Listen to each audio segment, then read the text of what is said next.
US President Joe Biden has arrived in Lithuania for the NATO summit after making a quick stop to Britain, where he met Rishi Sunak at 10 Downing Street and hailed the rock-solid friendship with Washington's closest ally. He also met King Charles III for discussion at the Windsor Castle and financed chiefs of tackling climate change. The US President's visit to the UK is his fifth meeting with Sunak in as many months and marks his first visit to Downing Street as president.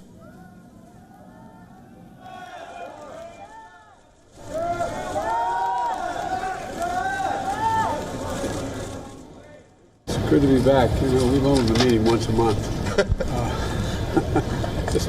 We met in San Diego, Belfast, Hiroshima, Washington, here, and couldn't be meeting with a closer friend and a greater ally. And we got a lot to talk about.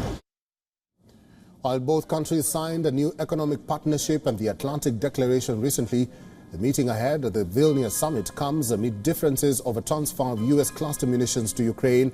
British Prime Minister Rishi Sunak had opposed Biden's move, stating that the UK is signatory to a convention which prohibits its production or even use.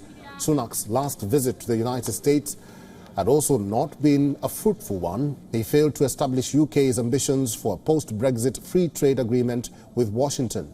After meeting Rishi Sunak, Biden headed to Windsor Castle, where he was given a guard of honor by King Charles III. Biden exchanged a warm welcome with the 74-year-old monarch before they met with banking bosses, financiers and philanthropists to discuss how to help boost private investment to combat climate change.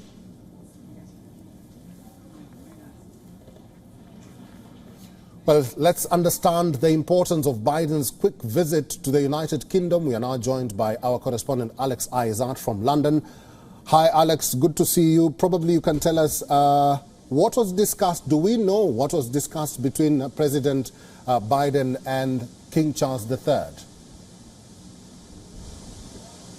Well, we do believe that what was on the table was really about the climate issues, as you have mentioned. When he was Prince, King Charles III was very strong thoughts and was adamant about climate issues. In fact, he has already implemented his own area in one of his duchies that he is completely near enough net zero. So he is very passionate about this issue, and this is something as well that the US administration really wants to be taken forward. So despite the fact that we celebrated the US independence not too long ago, this coming together of two of the leaders of the world, despite King Charles not being a political leader, it is quite important for those who are looking to take those climate issues forward and see how exactly they can be adapted.